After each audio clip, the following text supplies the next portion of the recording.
திருப்பெயராலே ஆமேன்.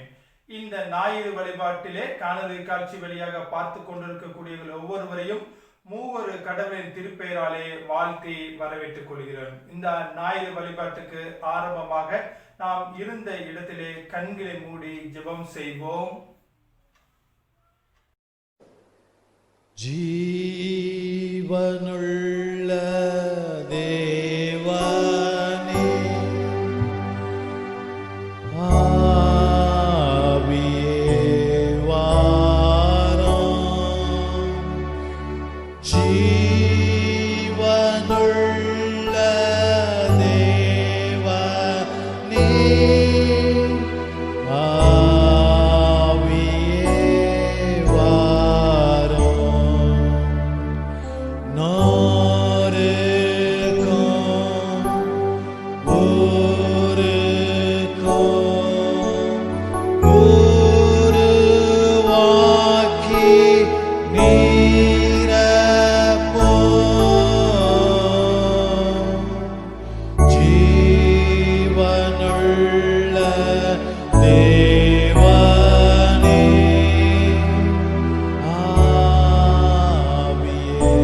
காலை வேளையிலும் நோக்கி பார்க்க கர்த்தர் கிருபை செய்திருக்கிறேன். நன்றி செலுத்துகிறோம் ஆண்டவரே. இந்த ஜூன் மாதத்தினுடைய நிறைவு ஞாயிறு வழிபாட்டிலே எங்களை இணைத்திருக்கிறேன். உமக்கு நன்றி செலுத்துகிறோம். இந்த ஞாயிறு வழிபாட்டில் யாரெல்லாம் காணொலி காட்சி வழியாக பார்த்து கொண்டிருக்கிறார்களோ அவர்கள் ஆசீர்வதிப்பதாக இறங்கி வந்து பரிசுத்த ஆவியானவர் இந்த ஆராதனை முழுவதுமாக அவரை நிரப்புவதற்காக நன்றி செலுத்துகிறோம் ஆண்டவரே. இந்த ஆராதனையிலே நாங்கள் பாடுகின்ற பாடல்கள், ஏறெடுக்கக்கூடிய விண்ணப்பங்கள், படிக்கக்கூடிய திருமறை பகுதிகள் அனைத்தும் எங்கள் வாழ்வில் ஒரு ஆசீர்வாதத்தை கொண்டு வரட்டும் ஆண்டவரே. குறிப்பாக ஆண்டவரே, இந்த நாளிலும் கூட இந்த ஆராதனை ஆரம்பம் முதல் முடிவு மட்டும் உடைய பிரசனம் எங்களோடு கூட இருந்து வழி நடத்தட்டும், ஆசீர்வதித்தலும். பிசாசானம் எந்த விதத்திலும் இந்த ஆராதனைக்கு தடைகளை கொண்டு வராதபடி, சிந்தனைகளை மாற்றாதபடி தேவனுடைய வல்லமையுள்ள கரம் இந்த நாளிலும் பார்த்து கொண்டிருக்கிற ஒவ்வொரு பிள்ளைகளையும் ஆட்கொள்ளட்டும் ஆண்டவரே. அனைத்தும் ஆண்டவரும் இரட்சகருமாய் இயேசு கிறிஸ்து மூலம் ஜெபிக்கிறோம் நல்ல பிதாவே, ஆமென். இந்த ஆராதனைக்கு ஆரம்பமாக நாம் இருக்கும் இடத்திலே அனைவரும் எழுந்து நின்று கிறிஸ்து சபை பாமாலை எண் 22வது பாடல் தூயா தூயா தூயா சர்வ வல்ல நாதா என்ற பாடலை நாம் அனைவரும் இருந்த இடத்திலே எழுந்து நின்று பாடுவோம். கிறிஸ்து சபை பாமாலை எண் 22வது பாடல்.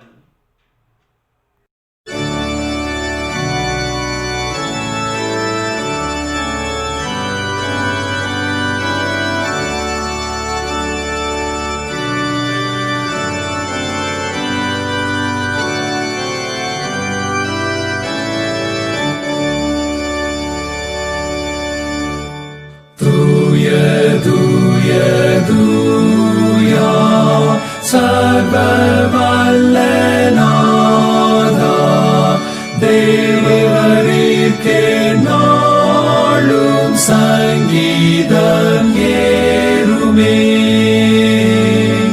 தூய தூய தூயா மூவரான ஏகா காருண்யரே த்ரியேகரே.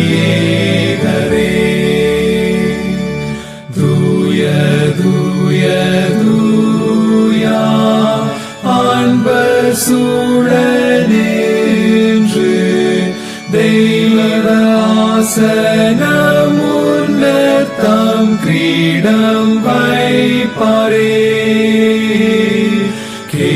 கேருபீன் சேராபி தாழ்ந்து போற்ற பெற்று ஈன்றென்றும் வீட்டாள் வீரநாதியே.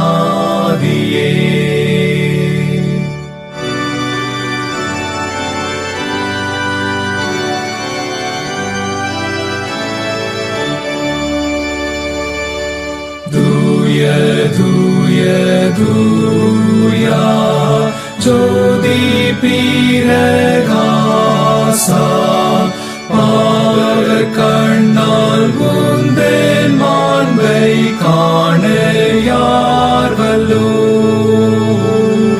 நீரே தூய தூய மனோவாக்கு கேட்டார் மாட்சிமை தூய்மை அன்பும் நிறைந்தோ தூய தூய தூயா சர்வ வல்ல நாதா வானம் பூமி ஆழி உம்மை ஸ்தோத்தரிக்குமே தூய தூய தூயா மூவரான ஏகா காருண்யரே தூய த்ரியேகரே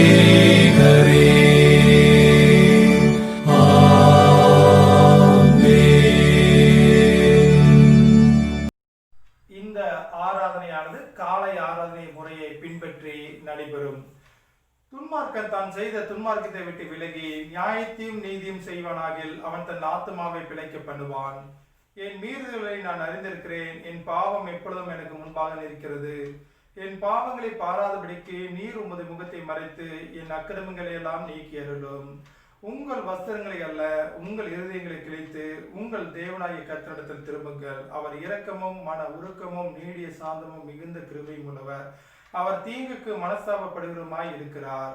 நம்முடைய தேவனாகிய ஆண்டவருக்கு விரோதமாக நாம் கலங்கம் பண்ணி அவர் நமக்கு முன்பாக வைத்த நியாயப்பிரமாணங்களின்படி நடக்கத்தக்கதாக நாம் அவருடைய சத்தத்திற்கு செவிகொடாமல் போனோம். ஆனாலும் நம்முடைய தேவனாகிய கர்த்தரிடத்தில் இரக்கங்களும் மன்னிப்புகளும் உண்டு. நான் எழுந்து என் தகப்பனத்துக்கு போய், தகப்பனே, பரத்துக்கு விரோதமாகவும் உமக்கு முன்பாகவும் பாவம் செய்தேன். இனிமேல் உம்முடைய குமாரன் என்று சொல்லப்படுவதற்கு நான் பாத்திரன் அல்ல என்பேன்.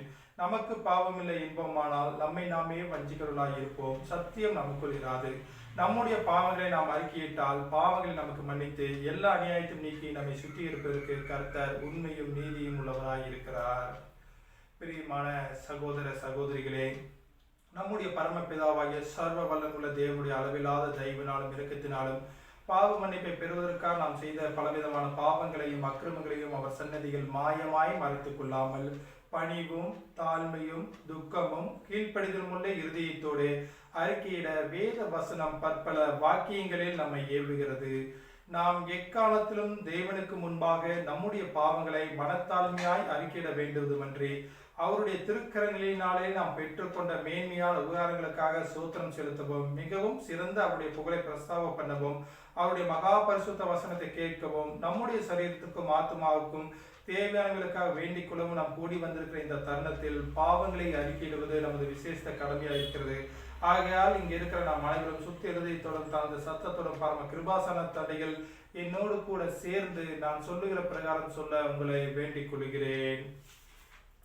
சர்வ வல்லமை மிகுந்த இரக்கமுள்ள பிதாவே, தப்பிப்போன ஆடைகளைப் போல நாங்கள் உங்கள் வழியை விட்டு வழிகளை போனோம். எங்கள் இதயத்தில் யோசனைகளுக்கும் விருப்பங்களுக்கும் மிக விளையாண்டோம். பரிசுத்த கட்டளைக்கு விரோதமாய் குற்றம் செய்தோம். செய்யத்தக்கவற்றை செய்யாமல் செய்யத்தகாதவற்றை செய்தோம். எங்களுக்கு சுகமே இல்லை. ஆனாலும் ஆண்டவரே, தேவரே, கர்த்தராகிய இயேசு கிறிஸ்து மூலமாய் மனிதருக்கு அருளிச் செய்த வாக்குத்தத்தத்தின்படியே நிர்வாகிகளை குற்றவாளியாக இருக்கிறோம். தப்பிதங்களை அறிக்கையிட மேல் பொறுமையாயிரும். பாவத்தின் நிமித்தம் துக்கப்படுகளை சீர்படுத்தும். மிகவும் இரக்கமுள்ள பிதாவே, உம்முடைய பரிசுத்த நாமத்துக்கு மகிமை உண்டாகும்படி நாங்கள் தேவ பக்தியும் நீதியும் தெளிந்த புத்தியும் உள்ளவர்களாய் எடுத்து வர இயேசு கிறிஸ்து நிமித்தம் எங்களுக்கு கிருபை செய்தருளும். ஆமென்.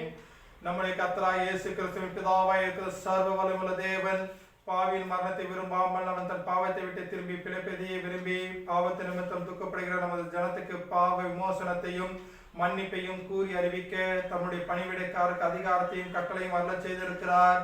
மெய்யாய் மனம் திரும்பி தமது பரிசுத்த சுவிசேஷத்தை உண்மையாய் விசுவாசிக்கிற யாவருக்கும் அவர் பாவங்களை மன்னித்து விமோசனம் செய்கிறார். ஆகையால் கடைசியிலே அவர் நித்திய ஆனந்தத்தில் சேரத்தக்கதாய் இத்தருணத்தில் நாம் செய்கிறது அவருக்கு பிரியமாய் இருக்கவும் இனி உயிரோடு இருக்கும் நாளெல்லாம் மாசில்லாமல் பரிசுத்தமாய் நடக்கவும் அவர் நமக்கு மெய்யான மனம் திரும்புவதையும் தம்முடைய பரிசுத்தாவையும் அருளச் செய்ய வேண்டும் என்று நம்முடைய கர்த்தராகிய இயேசு கிறிஸ்து மூலமாய் அவர் வேண்டிக் கொள்ள கடவோம். ஆமென். ஆண்டவர் கற்பித்த இறைவேண்டலை அனைவரும் சேர்ந்து ஏறெடுப்போம். பரமண்டலத்தில் இருக்கிற பிதாவே, உம்முடைய நாமம் பரிசுத்தப்படுவதாக, உம்முடைய ராஜ்யம் வருவதாக, உம்முடைய சித்தம் பரமண்டலத்திலே செய்யப்படுகிறது போல பூமியிலேயும் செய்யப்படுவதாக. அன்றுள்ள எங்கள் அப்பத்தை எங்களுக்கு இன்று தாரும். எங்களுக்கு விரோதமாய் குற்றம் செய்கிறவர்கள் நாங்கள் மன்னிக்கிறது போல எங்கள் குற்றங்களை எங்களுக்கு மன்னியும். எங்களை சோதனைக்குள் பிரவேசிக்க பண்ணாமல் தீமை நின்று எங்களை ரட்சித்துக் கொள்ளும். ராஜ்யமும் வல்லமையும் மகிமையும் என்றென்றைக்கும் உடையவைகளே. ஆமென். ஆண்டவரே, எங்கள் உதடுகளை திறந்தருளும். அப்பொழுது எங்கள் வாய் உம்முடைய புகழை அறிவிக்கும். தேவனே, எங்களை ரட்சிக்க விரைவாய் வாரும். ஆண்டவரே, எங்களுக்கு சகாயம் பண்ண தீவிரியும். பிதாவுக்கும் குமாரனுக்கும் பரிசுத்தாவிக்கும் மகிமை உண்டாவதாக. ஆதியிலும் இப்பொழுதும் எப்பொழுதுமான சதா காலங்களில் மகிமை உண்டாவதாக. ஆமென். கர்த்தரை துதியுங்கள். கர்த்தருடைய நாமம் துதிக்கப்படுவதாக. நாம் அமர்வோம். முதலாம் திருமறை பாடம் படிக்க கேட்போம். இந்த நாளிலும் வாசிக்கும்படியாய் தெரிந்து கொள்ளப்பட்ட முதலாம் வேத பாடம் 2 ராஜாக்கள் 2ஆம் அதிகாரம் வசனங்கள் 1 முதல் 15 வரை. கர்த்தர் எலியாவை சுழற்காற்றிலே பரலோகத்திற்கு எடுத்துக் கொள்ள போகிற போது எலியா எலிசாவோடே கூட கில்காலில் இருந்து புறப்பட்டு போனான். எலியா எலிசாவை நோக்கி, நீ இங்கே இரு, கர்த்தர் என்னை பெத்தேல் மட்டும் போக அனுப்புகிறார் என்றான். அதற்கு எலிசா, நான் உம்மை விடுகிறதில்லை என்று கர்த்தரின் ஜீவனையும் உம்முடைய ஜீவனை கொண்டு சொல்லுகிறேன் என்றான். அப்படியே இருவரும் பெத்தேலுக்கு போனார்கள். அப்பொழுது பெத்தேலில் இருந்து தீர்க்கதரிசிகளின் புத்திரர் எலியாவினிடத்தில் வந்து, இன்றைக்கு கர்த்தர் உனக்கு தலைமையாய் இருக்கிற உன் எஜமானை உன்னை விட்டு எடுத்துக்கொள்வார் என்பது உனக்கு தெரியுமா என்றார்கள். அதற்கு அவன், எனக்கு தெரியும், சும்மா இருங்கள் என்றான். பின்பு எலியா அவனை நோக்கி, எலிசாவே, நீ இங்கே இரு, கர்த்தர் என்னை எரிகோ மட்டும் போக அனுப்புகிறார் என்றான். அதற்கு அவன், நான் உம்மை விடுகிறதில்லை என்று கர்த்தருடைய ஜீவனையும் உம்முடைய ஜீவனையும் கொண்டு சொல்லுகிறேன் என்றான். அப்படியே அவர்கள் எரிகோவுக்கு வந்தார்கள். எரிகோவிலிருந்து தீர்க்கதரிசிகளின் புத்திரர் எலிசாவினிடத்தில் வந்து, இன்றைக்கு கர்த்தர் உனக்கு தலைமையாய் இருக்கிற உன் எஜமானை உன்னை விட்டு எடுத்துக்கொள்வார் என்பது உனக்கு தெரியுமா என்று அவனை கேட்டார்கள். அதற்கு அவன், எனக்கு தெரியும், சும்மா இருங்கள் என்றான். பின்பு எலியா அவனை நோக்கி, நீ இங்கே இரு, கர்த்தர் என்னை யோர்தானுக்கு அனுப்புகிறார் என்றான். அதற்கு அவன், நான் உம்மை விடுகிறதில்லை என்று கர்த்தருடைய ஜீவனையும் உம்முடைய ஜீவனையும் கொண்டு சொல்லுகிறேன் என்றான். அப்படியே இருவரும் போனார்கள். தீர்க்கதரிசிகளின் புத்திரரில் 50 பேர் போய் தூரத்திலே பார்த்து கொண்டு நின்றார்கள். அவர்கள் இருவரும் யோர்தான் கரையிலே நின்றார்கள். அப்பொழுது எலியா தன் சால்வையை எடுத்து முறுக்கி தண்ணீரை அடித்தான். அது இரு பக்கமாக பிரிந்தது. அவர்கள் இருவரும் உலர்ந்த தரை வழியாய் அக்கறைக்கு போனார்கள். அவர்கள் அக்கறைப்பட்ட பின்பு எலியா எலிசாவை நோக்கி, நான் உன்னை விட்டு எடுத்துக் கொள்ளப்படும் முன்னே நான் உனக்கு செய்ய வேண்டியது என்ன கேள் என்றான். அதற்கு எலிசா, உம்மிடத்தில் உள்ள ஆவியின் வரம் எனக்கு இரட்டிப்பாய் கிடைக்கும்படி வேண்டுகிறேன் என்றான். அதற்கு அவன், அரிதான காரியத்தை கேட்டாய். உன்னை விட்டு நான் எடுத்துக் கொள்ளப்படுகையில் என்னை நீ கண்டால் உனக்கு கிடைக்கும், இல்லாவிட்டால் கிடையாது என்றான். அவர்கள் பேசிக்கொண்டு நடந்து போகையில் இதோ அக்கினி ரதமும் அக்கினி குதிரைகளும் அவர்கள் நடுவாக வந்து இருவரையும் பிரித்தது. எலியா சுழற்காற்றிலே பரலோகத்திற்கு ஏறி போனான். அதை எலிசா கண்டு, என் தகப்பனே, என் தகப்பனே, இஸ்ரவேலுக்கு ரதமும் குதிரை வீரருமாய் இருந்தவரே என்று புலம்பினான். அவனை அப்புறம் காணாமல் தன் வஸ்திரத்தை பிடித்து 2 துண்டாக கிழித்தான். பின்பு அவன் எலியாவின் மேலிருந்து கீழே விழுந்த சால்வையை எடுத்து திரும்பி போய் யோர்தானின் கரையிலே நின்று எலியாவின் மேல் இருந்த கீழே விழுந்த சால்வையை பிடித்து, எலியாவின் தேவனாகிய கர்த்தர் எங்கே என்று சொல்லி தண்ணீரை அடித்தான். தண்ணீரை அடித்தவுடனே அது இரு பக்கமாக பிரிந்ததினால் எலிசா இக்கரைப்பட்டான். எரிகோவில் பார்த்து கொண்டு நின்ற தீர்க்கதரிசிகளின் புத்திரர் அவனை கண்டவுடனே, எலியாவின் ஆவி எலிசாவின் மேல் இறங்கி இருக்கிறது என்று சொல்லி அவனுக்கு எதிர்கொண்டு போய் தரை மட்டும் குனிந்து அவனை வணங்கி வாசிக்கும்படியாய் கொடுக்கப்பட்ட 2ஆம் வேத பாடம் வாசித்தாயிற்று. கடவுளுக்கே ஸ்தோத்திரம் உண்டாவதாக. 2ஆம் திருமறை பாடம் படிக்க கேட்போம். வாசிக்கும்படியாக தெரிந்து கொள்ளப்பட்ட 2ஆம் வேத பாடம் அப்போஸ்தலனாகிய பவுல் தீத்துவுக்கு எழுதின நிருபம் 2ஆம் அதிகாரம் வசனங்கள் 1 முதல் 15 முடிய. அப்போஸ்தலனாகிய பவுல் தீத்துவுக்கு எழுதின நிருபம் 2ஆம் அதிகாரம் வசனங்கள் 1 முதல் 15 முடிய. புதிய ஏற்பாட்டில் பக்கம் 295. நீயோ ஆரோக்கியமான உபதேசத்துக்கேற்றவைகளை பேசு. முதிர் வயதுள்ள புருஷர்கள் ஜாக்கிரதை உள்ளவர்களும் நல்லொழுக்கம் உள்ளவர்களும் தெளிந்த புத்தி உள்ளவர்களும் விசுவாசத்திலும் அன்பிலும் பொறுமையிலும் ஆரோக்கியம் உள்ளவர்களாய் இருக்கும்படி புத்தி சொல்லு. முதிர் வயதுள்ள ஸ்திரீகளும் அப்படியே பரிசுத்தத்துக்கேற்ற விதமாய் நடக்கிறவர்களும் அவதூறு பண்ணாதவர்களும் மதுபானத்திற்கு அடிமைப்படாதவர்களுமாய் இருக்கவும், தேவ வசனம் தூஷிக்கப்படாதபடிக்கு பாலிய ஸ்திரீகள் தங்கள் புருஷரிடத்திலும் தங்கள் பிள்ளைகளிடத்திலும் அன்புள்ளவர்களும் தெளிந்த புத்தியுள்ளவர்களும் கற்புள்ளவர்களும் வீட்டில் தரித்திருக்கிறவர்களும் நல்லவர்களும் தங்கள் புருஷருக்கு கீழ்ப்படுகிறவர்களுமாய் இருக்கும்படி அவர்களுக்கு படிப்பிக்கத்தக்க நற்காரியங்களை போதிக்கிறவர்களுமாய் இருக்கவும் முதிர்வயதுள்ள ஸ்திரீகளுக்கு புத்தி சொல்லு.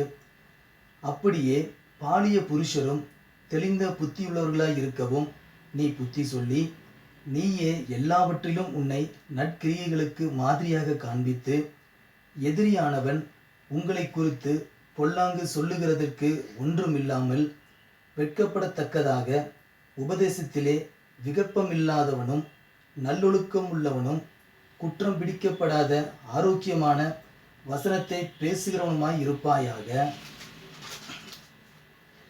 வேலைக்காரர் நம்முடைய இரட்சகராகிய தேவனுடைய உபதேசத்தை எல்லாவற்றிலும் அலங்கரிக்கத்தக்கதாக தங்கள் எஜமான்களுக்கு கீழ்ப்படிந்திருந்து எதிர்பேசாமல் எல்லாவற்றிலும் பிரியம் உண்டாக நடந்து கொள்ளவும், திருடாமல் இருந்து சகல விதத்திலும் நல்லுண்மையை காண்பிக்கவும் புத்தி சொல்லு.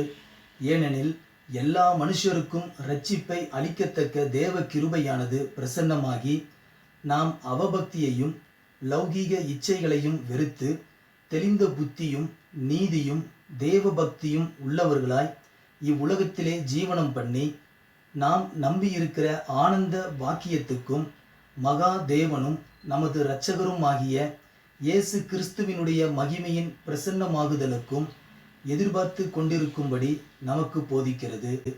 அவர் நம்மை சகல அக்கிரமங்களினின்று மீட்டுக்கொண்டு தமக்குரிய சொந்த ஜனங்களாகவும் நற்கிரியைகளை செய்ய பக்தி வைராக்கியம் உள்ளவர்களாகவும் நம்மை சுத்திகரிக்கும்படி நமக்காக தம்மைத்தாமே ஒப்பு கொடுத்தார். இவைகளை நீ பேசி போதித்து சகல அதிகாரத்தோடும் கடிந்துகொள். ஒருவனும் உன்னை அசட்டை பண்ண இடங்கொடாதிருப்பாயாக என்பதே. வாசிக்கும்படியாக தெரிந்து கொள்ளப்பட்ட 2ஆம் வேத பாடம் வாசித்தாயிற்று. தேவனே உமக்கு சோஸ்திரம் உண்டாவதாக. ஆமென். நற்செய்தி பாடம் படிக்க கேட்போம். அனைவரும் இருக்கின்ற இடத்திலே எழுந்து நின்று பாடங்களை கவனிப்போம். வாசிக்க வேண்டிய நற்செய்தி பாடம் யோவான் எழுதின சுவிசேஷம் 3ஆம் அதிகாரம் வசனங்கள் 22 முதல் 30 வரை. யோவான் எழுதின சுவிசேஷம் 3ஆம் அதிகாரம் வசனங்கள் 22 முதல் 30 வரை. இவைகளுக்கு பின்பு இயேசுவும் அவருடைய சீஷரும் யூதேயா தேசத்திற்கு வந்தார்கள். அங்கே அவர் அவர்களோட சஞ்சரித்து ஞானஸ்தானம் கொடுத்து வந்தார். சாலீம் ஊருக்கு சமீபமான ஆகியோன் என்னும் இடத்திலே தண்ணீர் மிகுதியாய் இருந்தபடியினால் யோவானும் அங்கே ஞானஸ்தானம் கொடுத்து வந்தான். ஜனங்கள் அவனிடத்தில் வந்து ஞானஸ்தானம் பெற்றார்கள். அக்காலத்தில் யோவான் காவலில் வைக்கப்பட்டிருக்கவில்லை. அப்பொழுது யோவானுடைய சீஷரில் சிலருக்கும் யூதருக்கும் சுத்திகரிப்பை குறித்து வாக்குவாதம் உண்டாயிற்று. அவர்கள் யோவான் இடத்தில் வந்து, ரபி, உம்முடனே கூட யோர்தானுக்கு அக்கறையில் ஒருவர் இருந்தாரே, அவரை குறித்து நீரும் சாட்சி கொடுத்தீரே, இதோ அவர் ஞானஸ்தானம் கொடுக்கிறார், எல்லோரும் அவரிடத்தில் போகிறார்கள் என்றார்கள். யோவான் பிரதியுத்தரமாக, பரலோகத்திலிருந்து ஒருவனுக்கு கொடுக்கப்பட்டால் ஒழிய அவன் ஒன்றையும் பெற்றுக்கொள்ள மாட்டான். நான் கிறிஸ்துவல்ல, அவருக்கு முன்பாக அனுப்பப்பட்டவன் என்று நான் சொன்னதற்கு நீங்களே சாட்சிகள். மணவாட்டியை உடையவனே மணவாளன். மணவாளனுடைய தோழனோ அருகே நின்று அவருடைய சொல்லை கேட்கிறவனாய் மணவாளனுடைய சத்தத்தை குறித்து மிகவும் சந்தோஷப்படுகிறான். இந்த சந்தோஷம் இப்பொழுது எனக்கு சம்பூர்ணமாயிற்று. அவர் பெருகவும் நான் சிறுகவும் வேண்டும் என்பதே. வாசிக்கப்பட வேண்டிய நற்செய்தி பாடம் வாசித்தாயிற்று. தேவனுக்கே மகிமை உண்டாவதாக. அருளுரைக்கு ஆயத்தமாக நாம் இருக்கின்ற இடத்திலே கண்களை மூடி ஜெபம் செய்வோம். வாரும் தூய ஆவியே, உம் பிரசன்னத்தை வாஞ்சிக்கிறோம். உம் வல்லமையால் எம்மை நிறைத்து நீராளுகை செய்யும். வாரும் தூய ஆவியே, உம் பிரசன்னத்தை வாஞ்சிக்கிறோம். உம் வல்லமையால் எம்மை நிறைத்து நீராளுகை செய்யும். ஜீவ தண்ணீர் நீரே, தாகம் தீர்க்கும் ஊற்றே, ஆலோசனை கர்த்தரே, ஆளுகை செய்யும். வாரும் தூய ஆவியே, உம் பிரசன்னத்தை வாஞ்சிக்கிறோம். வல்லமையால் எம்மை நிறைத்து நீராளுகை செய்யும். அன்பும் இருக்கும் இந்த கடவுளே, இந்த நாளிலும் கூட ஆண்டவரே உமது வார்த்தைக்காக நாங்கள் காத்திருக்கிறோம் ஆண்டவரே. உமது வார்த்தைகள் எங்களை நிரப்பட்டும் ஆண்டவரே. இந்த நாளிலும் கூட காணொலி வழியாக கடவுளுடைய வார்த்தைக்காக காத்திருக்கக்கூடிய ஒவ்வொரு பிள்ளைகளையும் நீர் ஆசீர்வதிப்பீராக. திருச்செவில் பிள்ளைகளை இந்த நாளிலும் கூட ஆண்டவரே வார்த்தைகள் அவர்களுக்கு கூட பேசிட்டும் ஆண்டவரே. ஆலயம் வர முடியாத இயலாத சூழலிலும் கூட உமது வார்த்தைகளை கேட்கக்கூடிய நல்ல வாய்ப்பை கொடுத்திருக்கிறார் ஆண்டவரே. உமது வார்த்தைகள் கேதுரு மரத்தை முறிக்கக்கூடிய ஆற்றலுடையது ஆண்டவரே. இந்த நாளும் பார்த்து கொண்டிருக்கிற ஒவ்வொரு பிள்ளைகளுடைய இருதயத்தை கிழித்து உமது வார்த்தைகள் வல்லமையாக கிரியை செய்யட்டும் ஆண்டவரே. நீரை பொறுப்படுத்திக் கொள்ளும், ஆசீர்வதியும் பலப்படுத்தும். இவனைத்தும் ஆண்டவரும் இரட்சகருமாய் இயேசு கிறிஸ்துவின் ஜெபிக்கிறோம் நல்ல பிதாவே, ஆமென். கிறிஸ்துக்குள் பிரியமானவர்களே, இந்த நாளிலும் கூட ஞாயிறு வழிபாட்டிலே கலந்திருக்கக்கூடிய ஒவ்வொருவரையும் மீண்டுமாக மூவொரு கடவுளின் திருப்பெயராலே அனைவரையும் நான் வாழ்த்தி வரவேற்றுக் கொள்கிறேன். பிரியமானவர்களே, ஆலயம் வர இயலாத சூழலிலும் இந்த நாளிலும் நம்முடைய வீட்டிலே அமர்ந்து அல்லது மொபைலிலே நாம் பார்த்து கொண்டு கடவுளுடைய வார்த்தைக்காக காத்திருக்கக்கூடிய ஒவ்வொருவரையும் ஆண்டவர் இரட்சகராகிய இயேசு கிறிஸ்துவின் திருப்பெயராலே மீண்டுமாக அன்பின் வாழ்த்துக்களை நான் தெரிவித்துக் கொள்கிறேன். பிரியமானவர்களே, இந்த நாளிலும் கூட பெந்தெகோஸ்துக்கு பின்வருகின்ற 4ஆம் ஞாயிறுக்கான CSI சினார் மாமன்றம் கொடுத்திருக்கக்கூடிய தலைப்பை பார்ப்போம் என்று சொன்னால், சான்று பகிர்வதே சீடத்துவம் என்று சொல்லப்பட்டிருக்கிறது. சான்று பகிர்வதே சீடத்துவம் என்று சொல்லப்படுகிறது. டிசிபிள்ஷிப் அஸ் விட்னஸ் என்று சொல்லி தலைப்பு கொடுக்கப்பட்டிருக்கிறது. அந்த தலைப்பை மையமாக வைத்துத்தான் இன்றைய நாளில் கூட 3 திருமறை பாடங்களை நாம் படிக்க கேட்டோம். இந்த 3 திருமறை பாடங்களும் தனித்தனியாக அருளுரை கேட்டிருப்போம், தியானத்தை கேட்டிருப்போம். ஆனால் இந்த மாமன்றம் 3 திருமறையும் ஒரே தலைப்பின் கீழ் கொடுக்கப்பட்டிருக்கிறது என்று சொன்னால் மிக சிறப்பானது என்பதை நாம் புரிந்து கொள்ள வேண்டும். இந்த நாளிலும் கூட நம் கடவுளுடைய வார்த்தைக்கு ஆயத்தமாக எடுக்கப்படுகின்ற திருவார்த்தை தீத்து 2ஆம் அதிகாரம் 7ஆம் திருமுறையை வாசிக்க கேட்போம். தீத்து 2ஆம் அதிகாரம் 7ஆம் திருமுறையை நாம் இப்பொழுது வாசிக்க கேட்போம். நீயே எல்லாவற்றிலும் உன்னை நற்கிரியைகளுக்கு மாதிரியாக காண்பித்து என்று சொல்லப்படுகிறது. நீயே எல்லா நற்கிரியைகளுக்கும் மாதிரி, நீதான் ரோல் மாடல் என்று சொல்லி அங்க பவுல் தீத்துக்கு எழுதுகிறதை நாம் பார்க்கலாம். நீங்களும் நான் தான் மாதிரி என்று சொல்லி சீடத்துவத்துக்கு மையமாக கொடுக்கப்பட்டிருக்கிறது. அதுதான் சான்று பகிர்வதே சீடத்துவம் என்று சொல்லி இந்த நாளிலும் கூட நாம் சிந்திக்க இருக்கிறோம். பெரிய மனதிலே ஒரு குருகுல கல்வியிலே ஒரு 3 சீடர்கள் அங்கே கல்வி கற்று முடிந்து இப்பொழுது உலகத்துக்குள் அவர்கள் செல்கிறார்கள். அவர்கள் 3 பேரும் குருவிடம் ஆசீர்வாதம் வாங்குகிறார்கள். சொல்கிறார்கள். குருகுல கல்வி என்பது நீங்கள் அறிந்திருக்கலாம். அங்கேயே தங்க வேண்டும், அங்கேயே படிக்க வேண்டும், அங்கேயே தூங்க வேண்டும். அது ஒட்டுமொத்த கல்வி முடிந்த பின்பு உலகத்துக்குள் கடன் செல்வார்கள், வீடுகளுக்கு அனுப்பி வைப்பார்கள். அப்படி 3 சீடர்களும் குருவிடத்திலே ஆசீர்வாதம் வாங்கி அவருடைய இல்லத்திற்கு வீடுகளுக்கு செல்லுகிறார்கள். அப்பொழுது பாதையிலே அந்த பாதை முழுவதுமாக முட்களால் நிரப்பப்பட்டிருக்கிறது, புதர்களால் நிரப்பப்பட்டிருக்கிறது. இதை பார்க்கிறார்கள். 3 சீடர்களும் பார்க்கிறார்கள். முதல் சீடன் பார்க்கிறான், இதை எப்படி கடக்க வேண்டும் என்று சொல்லி முள்ளாத இடத்துல காலை வைத்து தாண்டி தாண்டி தாண்டி கடந்து அந்த பகுதிக்கு சென்று விடுகிறார். இரண்டாவது சீடர் வருகிறார். அவர் பார்க்கிறார், அவருடைய ஓட்டப்பந்தய வீரனாக இருப்பதால் இந்த எண்டிலிருந்து அந்த எண்டு வரைக்கும் தாண்டி அந்த பகுதியை தாண்டி சென்று நிற்கிறான். மூன்றாவது சீடர் அந்த வழியாக போகின்ற போது பார்க்கிறார், பாதை முழுவதும் முள்ளாக இருக்கிறது. அந்த முட்களை அவர் எடுத்து போடுகிறார். எடுத்து போடுகின்ற போது அந்த முள் அவனை தெரியாமலோ கைகளிலே ரத்தம் வருகிறது. அதை பார்த்து அந்த சீடர்கள் சொல்கிறார்கள், இந்த முதல் போன 2 சீடர்கள் சொல்கிறார்கள், ஏன் இப்படி கஷ்டப்படுகிறார், உனக்கு எதுக்கு இப்படி வந்த, நீயும் என்னை போல தாண்டி வந்திருக்கலாமே என்று சொல்லுகிறார். அல்லது அவனுடைய சத்தத்தை கேட்காமல் மீண்டுமாக அந்த சீடர் அந்த முட்களை எல்லாம் நகர்த்தி விட்டு அந்த பாதையை சரி பண்ணி அவர் கடந்து செல்கிறதை பார்க்க முடிகிறது. அப்பொழுது எதிர்பாராதமாக குரு அந்த இடத்துக்கு வருகிறார். குரு இந்த 3 சீடர்களை பார்த்து சொல்லுகிறார், நான் தான் இந்த வழியிலே பாதையிலே முட்களை போட்டேன். இப்பொழுது நீங்கள் பயிற்சி முடித்து உலகத்துக்குள் செல்கிறீர்கள், இந்த கல்வியை முடித்து உலகத்துக்குள் செல்கிறீர்கள், இந்த பாதையிலே நீங்கள் எப்படி பயணிக்கிறீர்கள் என்று சொல்லி உங்களுக்கு ஒரு டெஸ்ட் பயிற்சி வைத்தேன். அதில் நீங்கள் இருவருமாக தோற்று போனீர்கள். இவர் ஒருவர் மாத்திரம்தான், இந்த சீடர் மாத்திரம்தான் அது வெற்றி பெற்றான் என்று சொல்லப்படுகிறது. அப்படி வெற்றி பெற்ற சீடர் உலகத்துக்குள் செல்கிறார். அந்த தோல்வி அடைந்தவர் மீண்டுமாக அந்த குருகுல அந்த கல்வி ஸ்தானத்துக்கு வருகிறார். பிரியமானவர்களே, அதே போலத்தான் பிரியமானவர்களே, இந்த நாளில் உலகம் முழுவதும் பல்வேறு விதமான பாவத்தில் நிறைந்திருக்கலாம், பல்வேறு விதமான சூழல்கள் நிறைந்திருக்கலாம், அல்லது பல்வேறு விதமான இன்னல்களும் பிரச்சனைகளும் போராட்டங்களும் ஏமாற்றம் நிறைந்த உலகத்தில் தான் வாழ்ந்து கொண்டிருக்கலாம். ஆனால் நமக்கு ஒரு வெற்றி உண்டு, நிலை வாழ்வு உண்டு. அதற்காக ஓடுவதற்காகத்தான் நீங்களும் நானும் சீடர்களாக இந்த நாளிலும் மாற்றம் பெற்றிருக்கிறோம். பிரியமானவர்களே, கிறிஸ்துவன் என்று சொல்லுவதற்கு அடையாளம் என்றால் என்ன, கிறிஸ்துவனுடைய அடையாளம் என்று என்ன என்று சொல்லி நம்மளிடத்தை கேள்வி கேட்டால் நாம் சொல்வோம், நம்முடைய உடலிலே பெயர் வைக்கப்பட்டிருக்கிறது, கிறிஸ்துவ பெயர் வைத்திருக்கிறது, அதனால் நான் கிறிஸ்துவன். நான் உடலை பார்ப்போம், அந்த முகத்தை பார்க்கின்ற போது கிறிஸ்துவுக்கு அடையாளம் இருக்கிறது, அதனால் இவர்கள் கிறிஸ்தவர் என்று சொல்லலாம். அல்லது என்னுடைய கழுத்திலே என்னுடைய கைகளிலோ சிலுவை என்கிற மோதிரத்தையோ செயினை வந்திருப்பதால் இவர்கள் கிறிஸ்தவர் என்று சொல்லி அடையாளம் நாம் சொல்லலாம். ஆனால் திருமறை கிறிஸ்தவர்கள் என்பதற்கு என்ன அடையாளம் சொல்கிறது என்று பார்ப்போம் என்று சொன்னால்,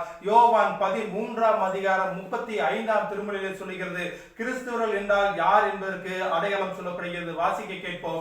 யோவான் 13ஆம் அதிகாரம் 35ஆம் திருமொழி. நீங்கள்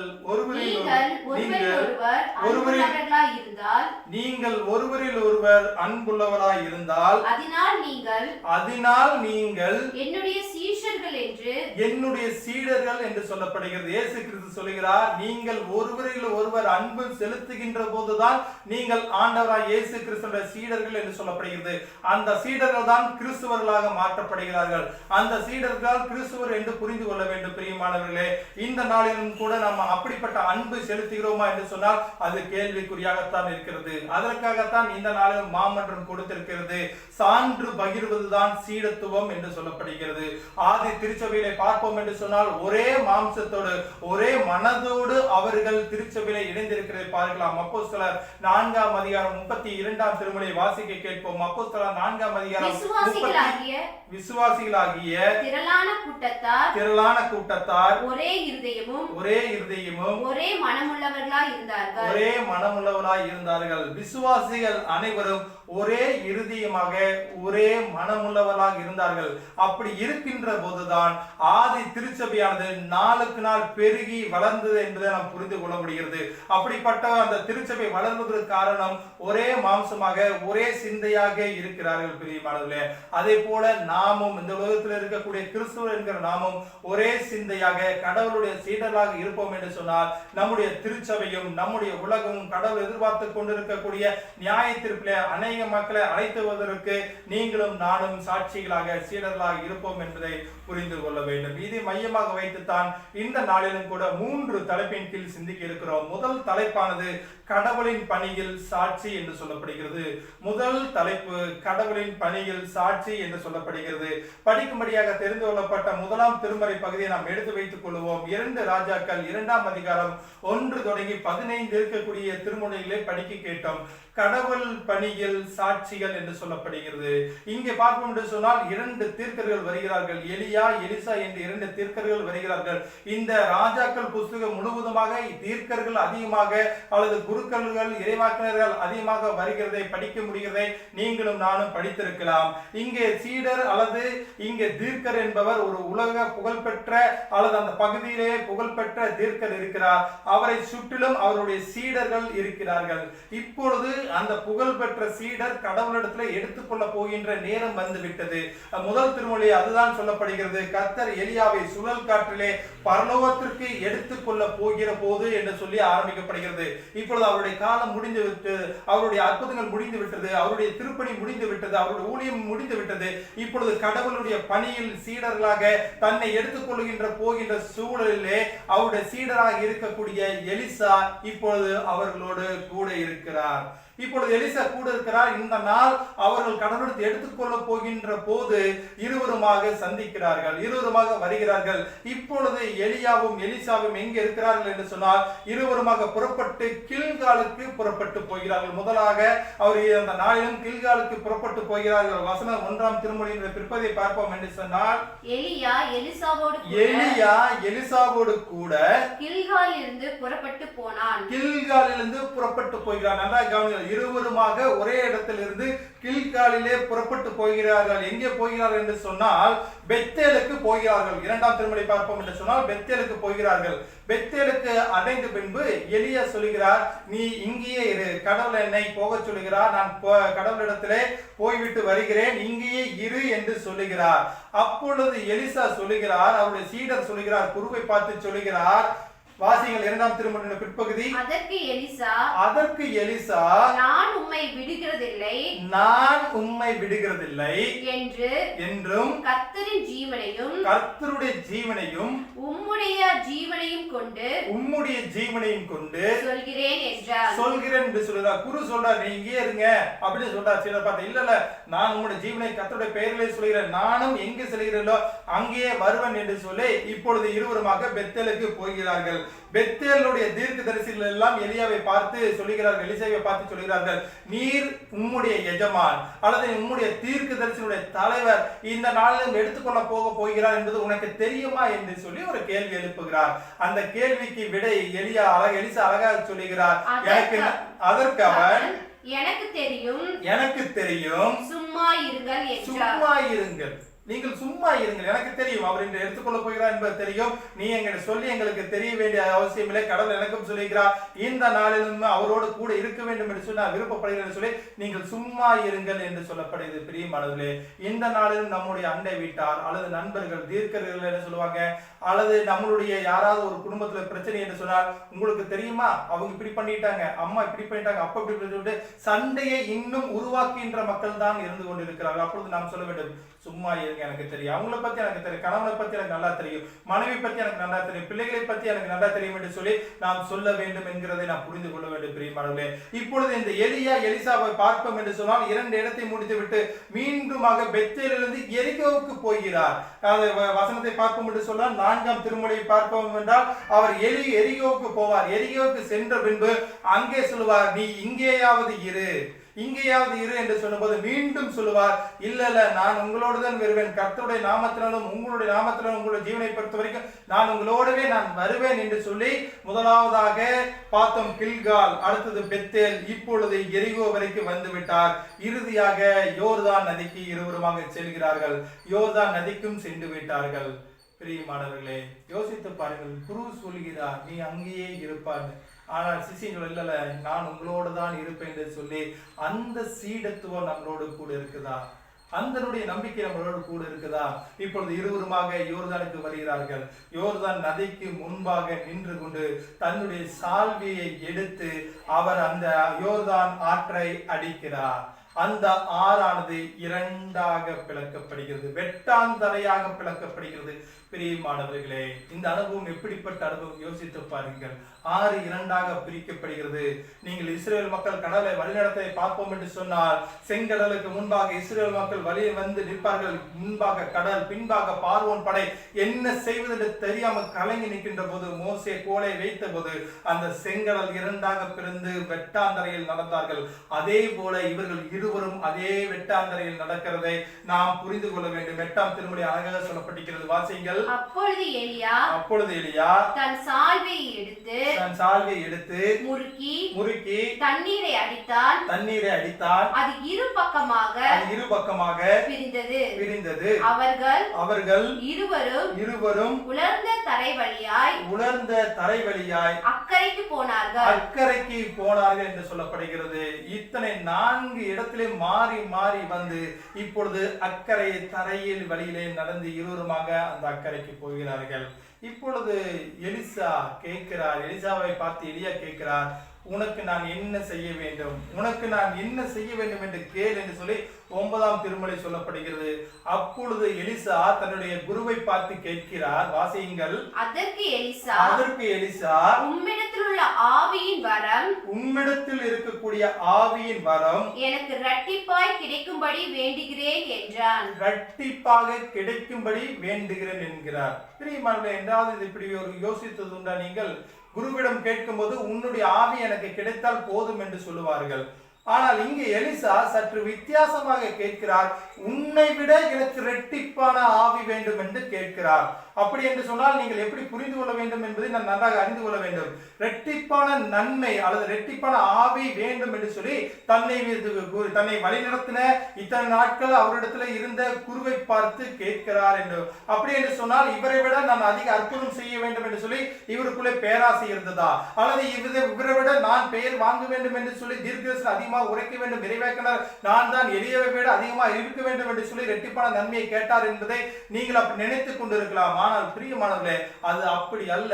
உண்மையான அர்த்தம், எலிசாவினுடைய உள்ளார்ந்த அர்த்தம் என்னவென்று சொல்லி பார்ப்போம் என்று சொன்னால், உபாகமம் 21ஆம் அதிகாரம் 17ஆம் திருமொழி அழகா சொல்லப்படுகிறது. உபாகமம் 21ஆம் அதிகாரம் 17ஆம் திருமொழி வாசிக்க கேட்போம். வெறுக்கப்பட்டவர்களிடத்தில் பிறந்தவனை சிரேஷ்ட புத்திரனாக அங்கீகரித்து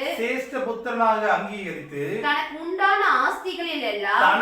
உண்டான ஆஸ்திகளில் எல்லாம் 2 பங்கை அவனுக்கு கொடுக்க வேண்டும். தன்னிடத்தில் இருக்கக்கூடிய சொத்திலே 2 மடங்கு அவனுக்கு கொடுக்க வேண்டும். அவன் தன் தகப்பனுடைய முதல் பலன் சிரேஷ்ட புத்திர சுதந்திரம் அவனுக்கே உரியது. பிரியமானவர்களே, இப்பொழுது குருவாக பார்க்கவில்லை எலிசா, தன் தகப்பனாக எலியாவை பார்க்கிறார். இந்த உலகத்திலுடைய தகப்பனாக எலியாவை பார்க்கிறார். சிரேஷ்ட புத்திர பாகம் தன் மகனுக்கு 2 வேண்டும். இவருடைய சொத்து என்று சொன்னால் ஆவியின் வரங்கள், எலியாவினுடைய சொத்து என்று சொன்னால் ஆவியினுடைய வரங்கள். அந்த ஆவியின் வரங்கள் தலைமகனாக இருக்கக்கூடிய எனக்கு, உம்முடைய சீடா இருக்கக்கூடிய எனக்கு இரட்டனத்தையாக தாரும் என்று சொல்லப்படுகிறது. அவர்தான் அந்த தலைமகன் என்கிற அந்த உரிமையை எடுத்து கேள்வியை கேட்கிறார் என்று சொல்லப்படுகிறது. அந்த உரிமையை அவர் எடுத்துக்கொள்கின்ற போது நீ பார்த்தால் கிடைக்கும் என்று சொல்லப்படுகிறது. அதே போல பார்க்கிறார். அவருக்கு அந்த சால்வை கீழே விழுந்து விடுகிறது. சால்வை எடுக்கிறார். சால்வை எடுத்து மீண்டுமாக யோர்தான் நதிக்கரையிலே வந்து அவர் அந்த சால்வை உரித்து அந்த யோர்தான் நதியை அடிக்கிறார். அது மீண்டுமாக பிளக்கப்படுகிறது.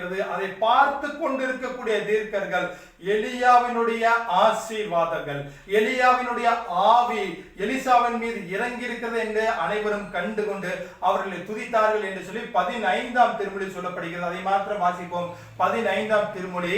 எரிகோவில் பார்த்து கொண்டு நின்ற தீர்க்கதரிசிகளின் கொண்டிருக்கக்கூடிய தீர்க்கதரிசியின் புத்திரர் அவரை கண்டவுடனே எலியாவின் ஆவி எலிசாவின் மேல் இறங்குகிறது என்று சொல்லி அவனுக்கு எதிர்கொண்டு போய் தரை மட்டும் குனிந்து அவனை வணங்கி என்று சொல்லப்படுகிறது. அனைத்து தீர்க்கரும் அவருக்கு முன்பாக போய் தலை குனிந்து வணங்குகிறார் என்று சொல்லப்படுகிறது.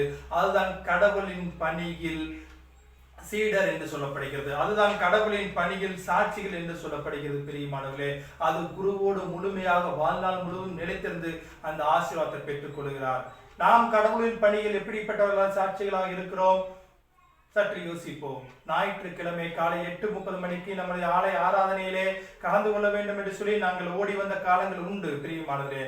ஆனால் இந்த நாள் நாம் வீட்டில் இருக்கிறோம், முடங்கி இருக்கிறோம், 3 மாதங்களாக ஆலயம் வர முடியாத சூழல் இருக்கிறோம். ஆனால் நம்முடைய சாட்சி எப்படி இருக்கிறது? காலை 8:30 மணிக்கு ஞாயிற்றுக்கிழமை குடும்பமாக அமர்ந்து தியானிக்கிறோமா, அல்லது இந்த அமர்ந்து இந்த வழிபாட்டில் நாம் இணைந்திருக்கிறோமா? சற்று யோசித்து பாருங்கள். 8:30 மணிக்கு தொடங்கினா நம்ம லிங்க் கொடுத்தோம்னா எத்தனை பேர் அந்த 8:30 மணிக்கு சரியாக நாம் பார்க்கிறோம்? பிரியமானவர்களே, கடவுளுக்கு சரியான நேரத்தை கொடுக்கிறோமா? ஏதோ எல்லா போட்டோஸ் வர மாதிரி, எல்லா வீடியோ வர மாதிரி இதையும் நம்ம வழிபாட்டை பார்த்து சரி என்று போய் கொண்டிருக்கிறோம். 7 நாட்களுக்கு ஒரு நாள் ஆலய ஆராதனை.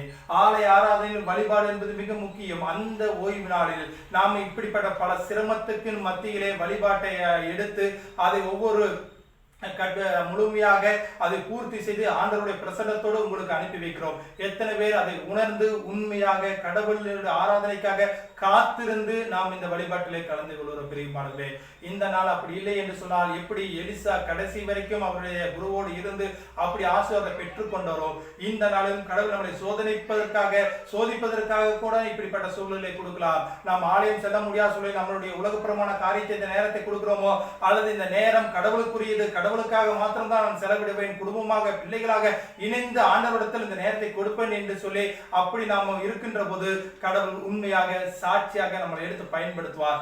இந்த நாளில் நாமே அர்ப்பணம் செய்வோம். கடவுள் நம்மை ஆசீர்வதித்து வழிநடத்துவாராக. முதலாவதாக பார்த்தோம் கடவுளின் பணியில் சாட்சிகள். நீங்களும் நானும் கடவுளின் பணியில் உண்மையோடு நேரத்தோடு சாட்சிகளாக இருக்க வேண்டும் என்று சொல்லி கடவுள் விரும்புகிறார். இரண்டாவது தலைப்பை பார்க்க இருக்கிறோம். குடும்ப உறவில் சாட்சி என்று சொல்லப்படுகிறது. குடும்ப உறவில் சாட்சிகள் என்று சொல்லப்படுகிறது. படிக்கும்படியாக தெரிந்து கொள்ளப்பட்ட 2ஆம் திருமறை பகுதியை பார்ப்போம் என்று சொன்னால், தீத்து 2ஆம் அதிகாரம் 1 தொடங்கி 15 முடிய இருக்கக்கூடிய திருமொழிகளை நாம் படிக்க கேட்டோம். ஒவ்வொரு கிறிஸ்துவ குடும்பத்திற்கும் ஒரு செயல்பாட்டிற்கும் ஒரு ஒழுங்குமுறைகள் இருக்கிறது. ஆனால் அந்த ஒழுங்குமுறைகள் இல்லாத சூழல் ஆதி திருச்சபையிலே அந்த அப்போஸ்தலனாகிய பவுல் தீத்துக்கு இந்த கடிதத்தை எழுதுகிறார். இங்கே வாழ்கின்ற மக்கள், இந்த கிரேக்கர்கள், சோவார்கள் என்கிற மக்கள் மிகவும் அந்த இருக்கக்கூடிய பண்பாடு, அல்ல அங்க இருக்கக்கூடிய தலைவர்கள், ஆண்கள், பெண்கள், அடிமைகள் என்று சொல்லி ஒவ்வொருவரும் தங்களுடைய சுய இன்பத்தின்படி வாழ்ந்தார்கள் என்று சொல்லப்படுகிறது. இப்படிப்பட்ட மக்களுக்கு அந்த கிரேத்த தீவில் இருக்கக்கூடிய மக்களுக்கு தீத்துதான் முன்மாதிரியாக இருக்க வேண்டும். நீதான் அவர்கள் மத்தியிலே முன்மாதிரியாக நடந்து அவர்களை கடவுளின் பாதையிலே வழிநடத்த வேண்டும். குடும்ப உறவிலே கட்டி அவர்களை சாட்சியாக எழுப்ப வேண்டும் என்று சொல்லி இந்த கடிதத்தை எழுதுகிறார். ஆனால் தீத்து அந்த இடத்திலே கிரேத்த தீவினுடைய மக்களை பார்ப்போம் என்று சொன்னால் அவர்கள் மிகவும் சோம்பேறிகளாக, காட்டு மிராண்டிகளாக இருக்கின்ற மக்களின் மத்தியில் தான் ஊழியத்தை செய்கிற தீத்துவை பார்க்க முடியும். 1ஆம் அதிகாரம் 12ஆம் திருமொழி வாசிப்போம் என்று சொன்னால், தீத்து 1ஆம் அதிகாரம் 12ஆம் திருமொழி வாசிக்க கேட்போம்.